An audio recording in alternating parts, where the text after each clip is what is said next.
Welcome back, everybody. Oh, my sign is falling down. Welcome back to the Canyon. Welcome back to another installment in the Quickview series. And this one is a quick view, but it's also a commingling. We're getting one of those episodes that occurs in two playlists because today we are going to have a quick view and we're going to have a this or that at the same time. It might be quick view, junk view simultaneously. We have no idea until we get out there. In order to do it, we're going to introduce a visitor to the canyon. This is Deadpool. And this is not a visitor to the canyon. This is a resident of the canyon. This is Wolverine. You might see some similarities. Just there might be a similarity or two that you can witness. We've got clone offset Capra axles, front and rear. We've got a Stealth X in the middle, fitted with a secure 1800 kV outrunner combo. We've got an Intigi cage for AX10. We've got Flash Hobby 60 kg there, Flash Hobby 60 kg there. We've got virtually identical wheelbases. These are, in the Canyon estimation, they're really quite very close. The difference is this one is freshly built via parts sent in from a channel member and assembled. It will eventually move on to its future home. This has never been driven. So we're giving it the double task. This is effectively first run and tire test at the same time, because fitted to this vehicle are HPI Rock Grabbers, HPI Racing, the Rock Grabber, big old 2.2 on some beautiful wheels, and fitted to the gentleman behind him are Crawler tires 2.2. When you get into the old, there's obviously a Masher 2000 influence there. When you get into the clones, like, baby, we cloning. This is not an interpretation of the HPI Rock Grabber. It's a little skinnier. The difference that you'll notice is, I don't know if we can get it to just the right angle. If you get a fresh out of the bag HPI tire, a little bit right there, it's like they use glitter as mold release. There's always this sparkle to a new HPI tire.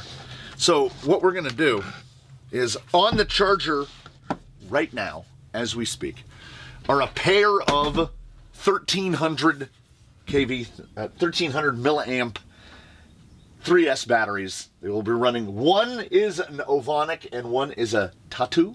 I ordered two separate batteries on one afternoon because they had completely different numbers on the specs.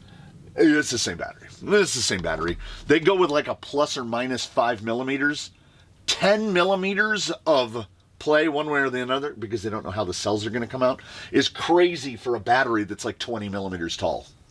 Your margin of error is 50%. So be wary. If you're trying to get a pack to fit in something very specifically, don't trust the numbers that you see. Much like we don't necessarily trust the numbers that are given, but tires of this age, 136, which is 5 5/16, just past 5 1/4. LP is super popular nowadays, but where these don't satisfy the LP is these are 57 millimeters wide, 136 by 57. That is the real deal, the genuine article. This is the Crawler tire 2.2. I would go 137 bordering on 138. So we're at like 5 3/8. I feel like perhaps the ring on this might be a little bit wider, so we're popping it up. So this guy is going to come in. Oh no, it's not that. This is 52 millimeters wide, so we're taller and narrower. This is 2 inches. This is 2 inches wide. Like it's on the line, 2 inches wide. So, oh, you can really see it when they're sitting on the ground next to each other. If we took this insert out and put it in this one, oh, I gotta say,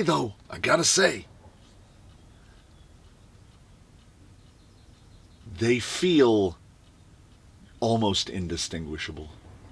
Like in terms of what we have on the track. Oh, how do we not Starsky though? Real thing? Nothing. Fake thing? Like a different tone, right? But no.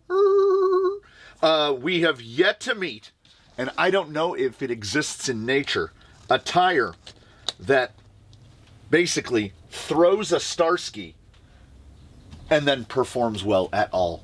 It has to be out there somewhere. Somewhere in the universe is a tire that will make 1970s car chase in a parking garage and still work on rocks.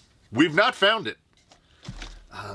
But you can't prove that something doesn't exist. You know how that works, right? So it's just that we haven't found it yet. We're getting these mounted up. Batteries are almost done.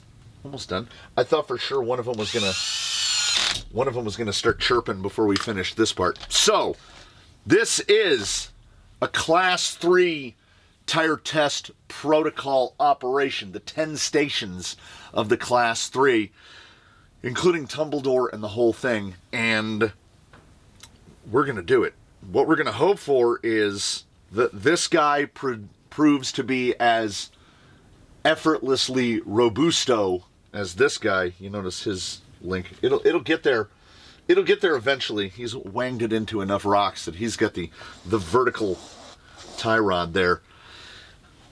This seemed, well, I mean, aside from the colorway issue, this seemed the way to go about it.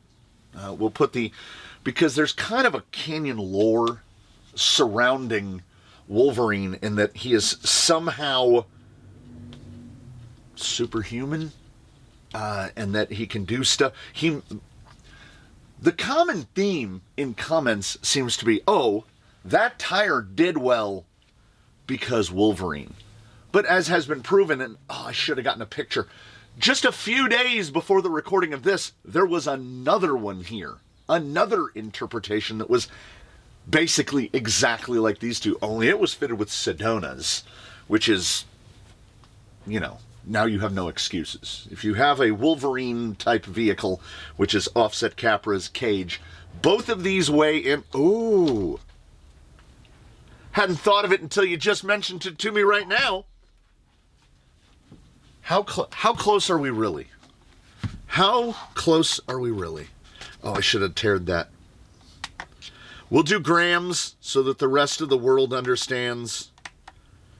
I won't know what much of it means.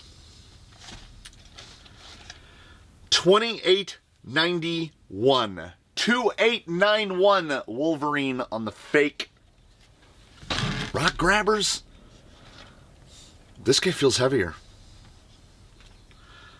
2938. That is wheels. That's wheel weight. If we went through the hullabaloo to pull all their wheels off, these guys would be within, I would say, within 20 grams of weight. They might even be closer. This guy's got a little plastic hood. He doesn't. He's out of frame. He doesn't. But these are close enough as to be, we can do this. We can do a Class 3 this or that, which is something that has not occurred on the channel. And a Class 3 this or that is also worthwhile here because, real deal, you can still buy these, and they are not inexpensive. I have seen them listed around $40 a pair. So you're looking at $80 worth of tires.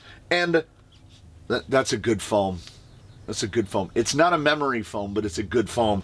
These, on the other hand, are AliExpress specials. You're looking at the outside, at the top end of what you'd be paying. You're looking at $35 to $40 a set. So less than half the cost. I get this sneaking suspicion that it's going to come down to compound. Like going all the way back to the days of the Master 2000, this is a tread pattern that works. I think compound is going to separate the two. Hey, we might be surprised. The lore of Wolverine might continue. There's only one thing to do. Take it to the rocks. See how they do. Write some scores down. And then we'll know. So we've got the boys. We've got the dry erase. We've got the course. We've got the concern about forgetting to put a little strip of Velcro on those brand new 1300 packs, so they might fall out. They might fall out. We will we will indeed see what happens. Don't forget, real ones red, fake ones yellow. So we do the usual things. Yeah, these feel like they indeed do have a lot of grip in them. I'll do the normal-ish. We'll do our 3 spots. We'll wrap around over here. Yeah, the ground is a little bit wet. It is getting precipitous at night. All very nearly enough pull to get over there. Little bits of fallback. Before I neglect to mention it, it is about 48 degrees Fahrenheit and about 80% relative humidity. So it's not like the rocks aren't wet. They appear so, but you'll be able to see that when the rigs wrap around, the blocks of the tread are just dry. It is maybe not super optimized conditions for tires, but it's pretty close. Little fallbacks right there, and it's a pretty soft foam. You just got to give it a little more sauce, a little more beans there. Yeah, not a problem at all. Okay. So I can tell you already, I believe these are in white, the real ones, white compound. Not quite that same amount of forward drive that we get from a proper hieroglyphic, I think, and also a little narrow for a 2.2 of this size. Oh, I can hear a lot more noise coming off these lugs, but okay. Oh, these are very scrabbly. Quite a lot of lug noise, honestly. And there's none off of the real grabbers. Oh, just a good amount of push right there.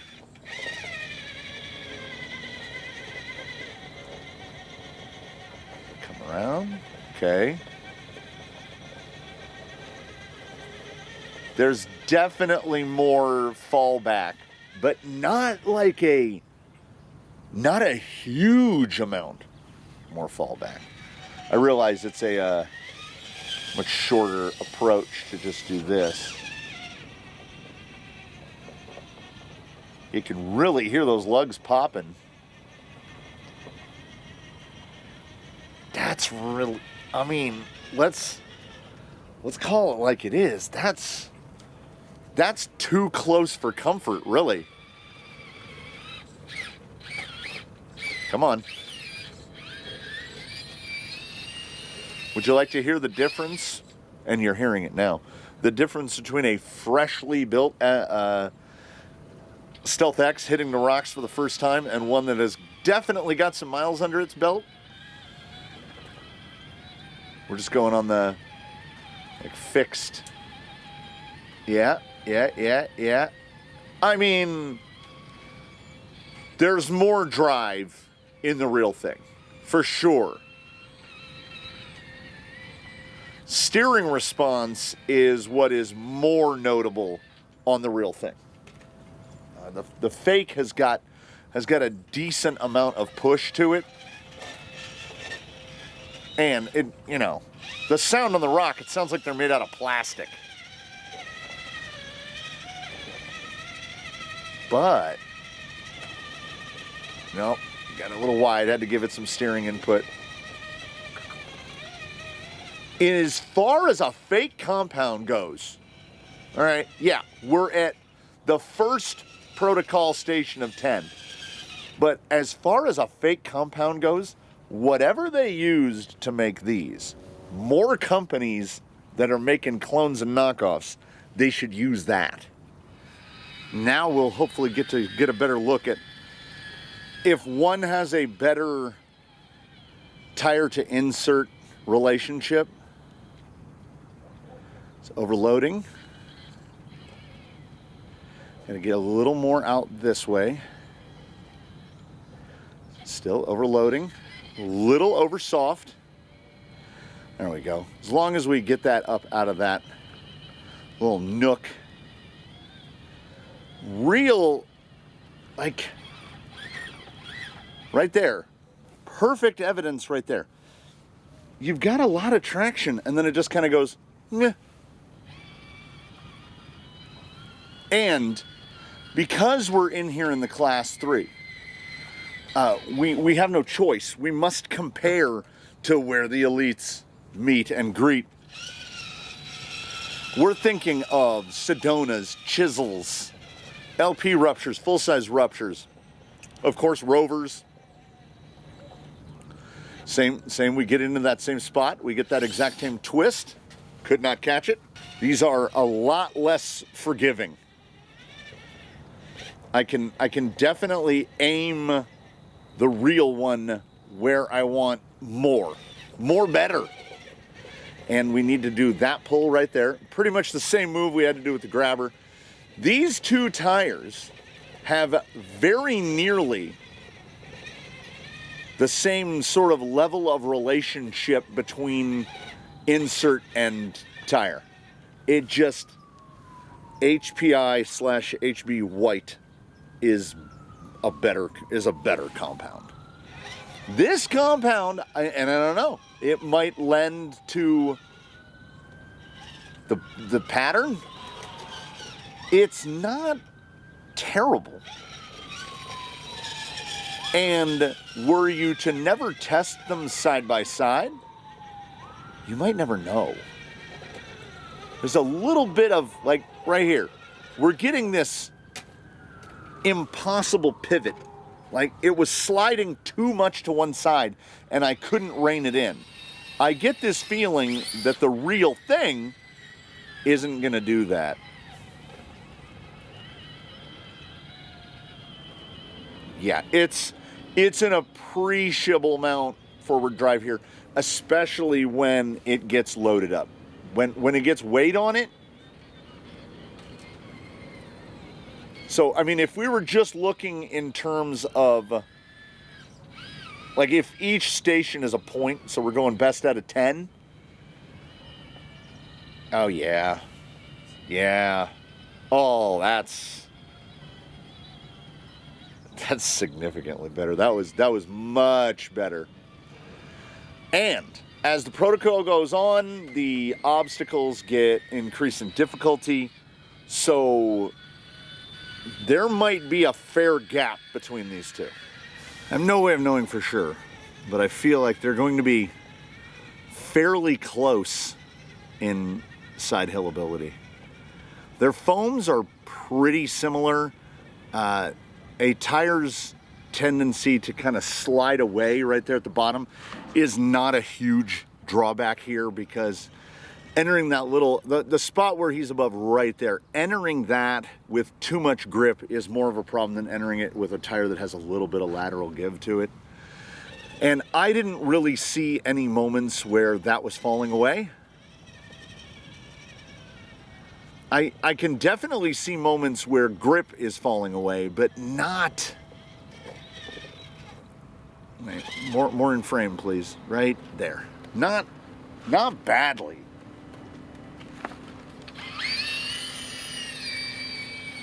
The real thing is just, it's smoother. So what we have here is, well, it's, see the rise? Because there's less grip in the fake, we can go in a little more bold, because that rear, when it gets loaded up, it'll just kind of give a little bit. Not having maximum forward drive all the time isn't always a negative. That said, there's a feel here that is much better, but both of these tires are coming out here looking at what I would call a win-lose. The real grabber needs to be very good to be competitive against other Class 3s in the segment. The fake one has basically nothing to live up to. If it is anything other than terrible, that's pretty good. But at the same time, if you're building something like this, probably don't compromise on the tire. So both of these, if they're vying for the same spot, despite something big is coming, despite the real Rock Grabber having netted higher scores across the board, are those scores good enough to earn its spot? And in case anyone's thinking it or is curious to ask, do we score a performance the same way for a Class 3 that we do a Class 2? No. Got too much of it there. Our expectations of a Class 3 are much higher. Tends to be something very hieroglyphic.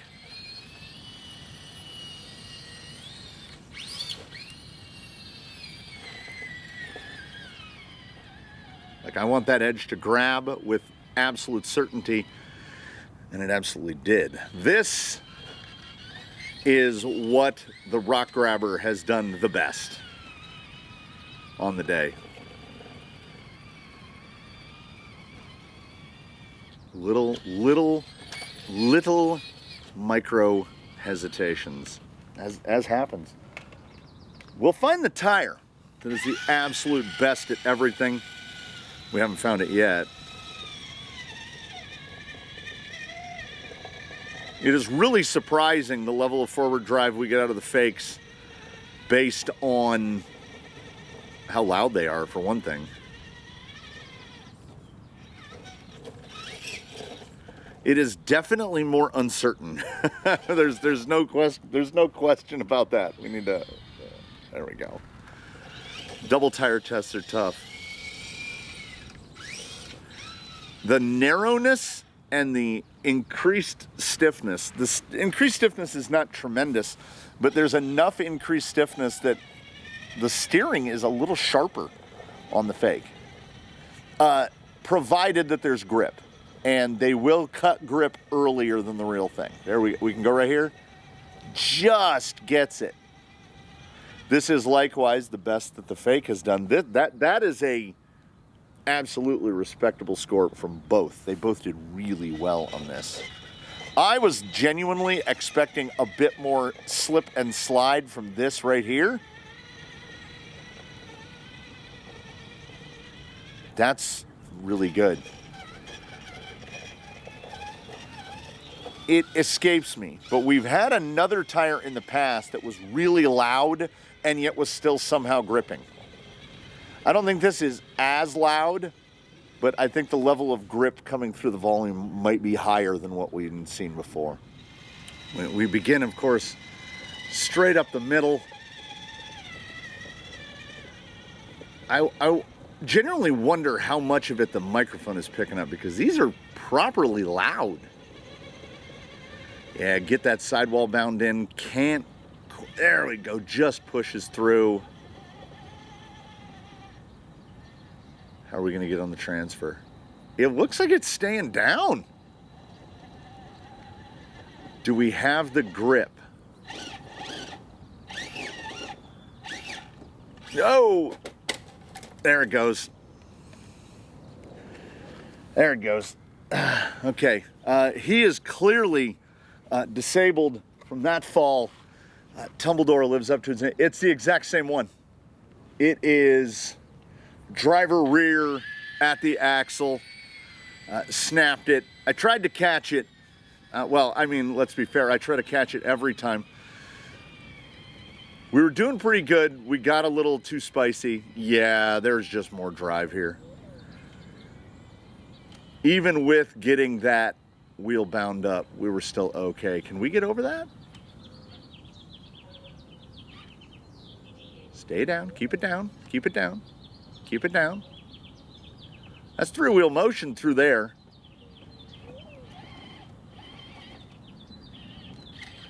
Yeah, he's gonna get the same flop back. Okay, come around this side. Okay, we have a tire that has stopped moving there. Okay, we're in three-wheel drive. Tumbledoor. Managed to claim 2. We claimed 2. We will figure it out. We will figure out what, well, we know, we know what broke on that guy. We will figure out what broke on that guy. Turns out Wolverine had gone full Lieutenant Dan and broken both rear lower link ends at the axle side, which is how the whole axle basically just rotated and pulled the drive shaft apart. He only lands on his ass. He's never landed on the front, which is probably better. It's a pretty easy repair, and we've talked about it in other Class 3 tests where I could easily change that rod end out to something more burly. But as you may or may not be aware, a chain, regardless of the strength of that chain, can't do it. A chain will forever have a weak link. We know exactly where the weak link in that chain is. Let's just leave it there. Because as I said, very easy to change out those rod ends. And then where does it break then? Do we just shear a mounting point off of an axle? Do we bend the cage? That is the slipper clutch for the rear end. Only instead of power, it mitigates fall damage. Yes. Can you see the difference here between the real and the cheap one? Now is the real good enough? I cannot say. Oh yes, double cardan axles, drive shafts up front. Pin fell out. It's out there on or around Tumbledoor somewhere. It just fell out. They do that. If you happen to buy the AMK or other cheap ones, you got to make sure, like, really thread lock them. Thread lock them real good. The set screw had backed out a good bit, and they do also require a 1.3 millimeter wrench, which is not fun.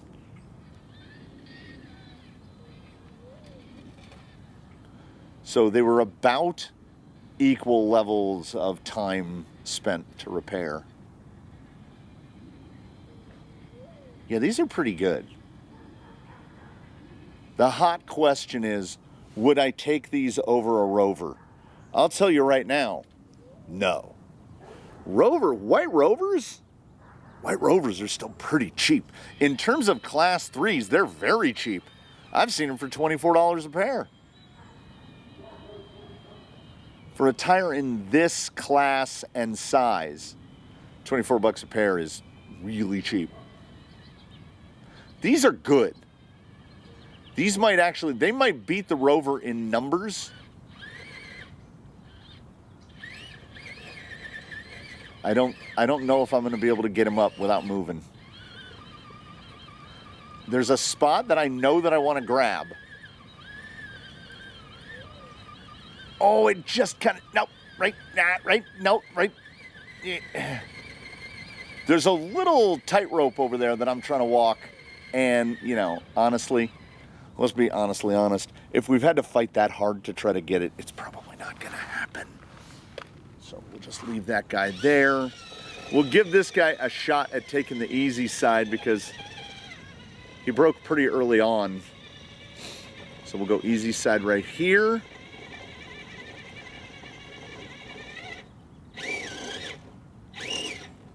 Yeah, when it gets up real steep, the question as to which one is the real one and which one is the fake one becomes pretty clear. But at the same time, these aren't catastrophic. They're just not great. What is on the sidewall? Did we pull a bead or is that just dirt? Let's hope it's just dirt. Ooh, we're getting some real...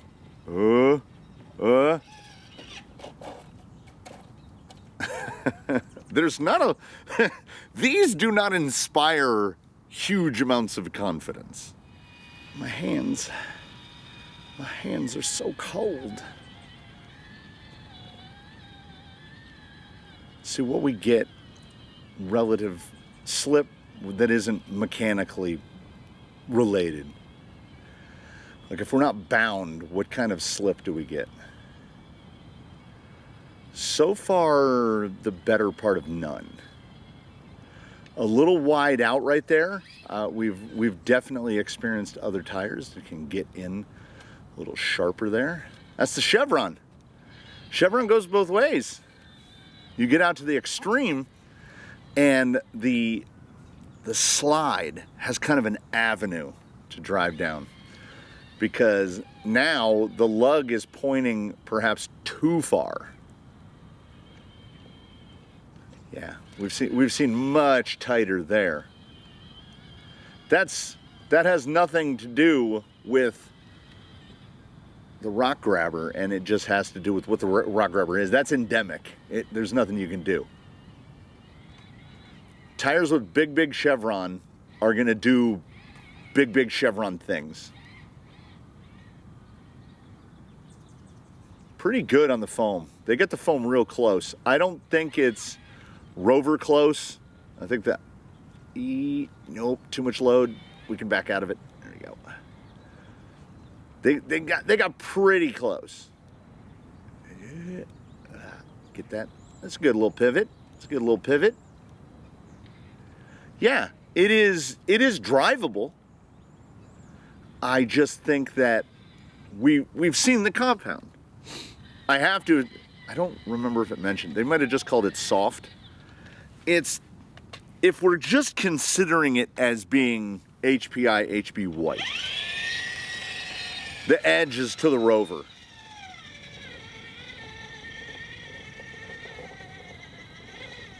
These are getting slightly worse across the board in just terms of all grips.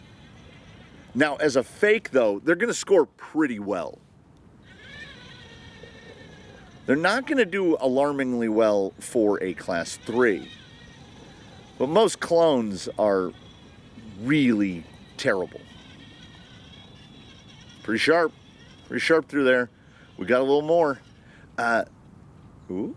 The carcass is just that much thicker. It's just thicker enough. And look at the turn-in.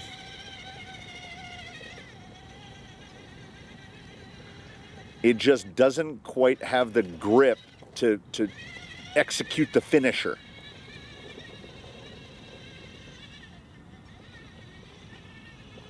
I've seen name brand do about this level. We're kind of, what we're seeing here on Wolverine, let's see if that rear binds here. Much wider on the push. When it gets a lot of load on the sidewall, it doesn't know what to do with it. There's also because of that, did he get the other one? Yeah, he did. Because of the amount of just overall slip that we're experiencing from the tire, when you break traction, it's not a predictable situation. You've got grip and then you don't. And it doesn't come on like at the extreme end. Sometimes, hey, how's it going? Here I am. So there are definitely points where I feel like the differential in scoring, I go, yeah, that seems about right.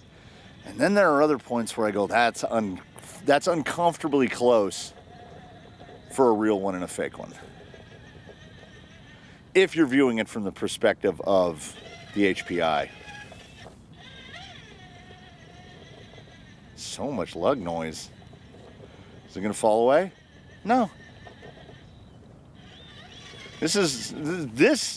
What's happening right now is I just had like a flashback. I had where we rushed through the time tunnel, where when we tested in close proximity to one another, S1 Canyon Trail and the fake Canyon Trail. The fake Canyon Trail was absolutely passable. I would consider the fake Rock Grabber absolutely passable. But then you do your cut on the lugs, you get a foam that's tuned better to your vehicle. The clone never manages to get much better. Meanwhile, the Canyon Trail is phenomenal. This is very nearly good enough, but it's not a Rover. The Rover pattern in this compound is better, and the Sedona is better still. We don't like to go prejudgments, but at the same time,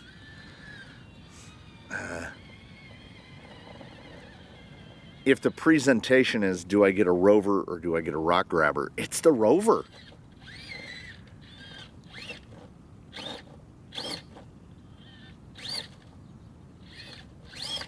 Not gonna lie, that bump is a Chevron tire, and this is, like I had said, Masher 2000 era inspired.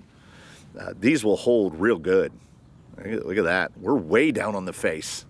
And because of that real Chevron lug, the front, basically, we're just overwhelming the drag brake right there. That wasn't slip. That was, we were trying to grip at a point where the tire was like, no, I'm out of grip now.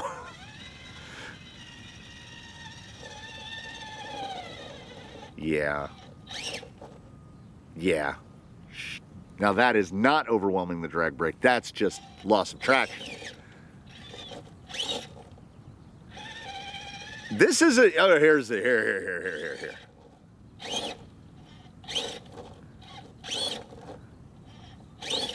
The bump, the behavior of the bump is not even surprisingly similar. It's as similar as you would anticipate it to be on two tires that are nearly cosmetically identical.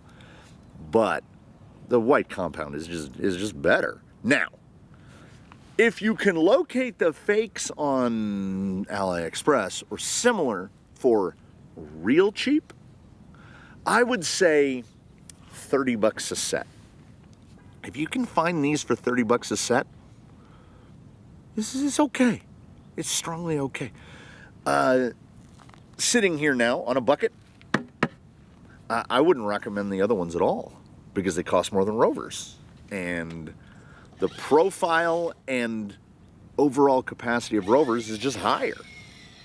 Only 2 stations remain, and if the real thing don't win this one, just throw all the numbers away. Because we're going to get, yeah, I mean, we got access. We got in. Now, will that high side, will that stay? Decent pivot. It's kind of making the best of the fact that it doesn't have maximum forward drive. Okay, we got the white side. It's not a problem. Right? It wasn't clean. We managed to get both sides. Clunk. But we did sort of make it.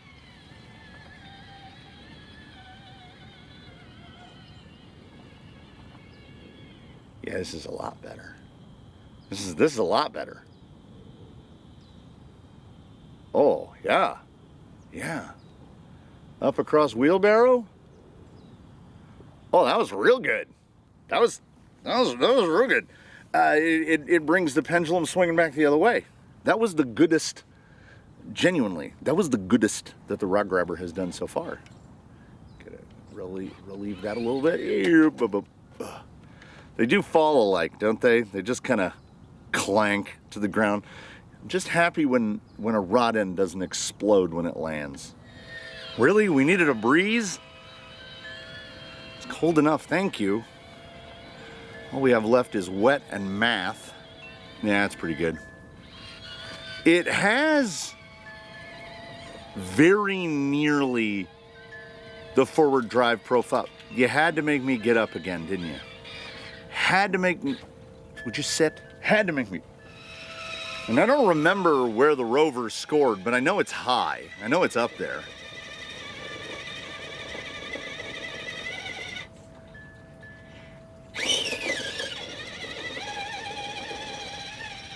These might be terrible on wet. I just got worried about it. I don't think they're going to be. I don't think they will be. I don't think they're going to be terrible on wet.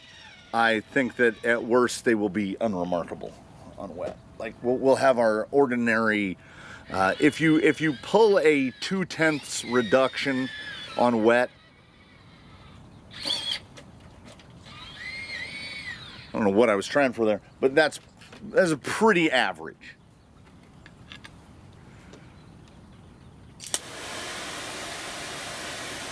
I don't know how wet we actually need to get it. We just need it wet enough. We'll know. Let's put it that way. We'll know right away. I've been dodging the puddles, trying to keep them dry long enough to get through the whole thing. Oh, hey, all right. All right. Okay. That's a point in the plus column for these guys. That's pretty okay. Not a huge hack at their overall forward drive. I'd call it in the 10th range. That's a 10th down. No big deal.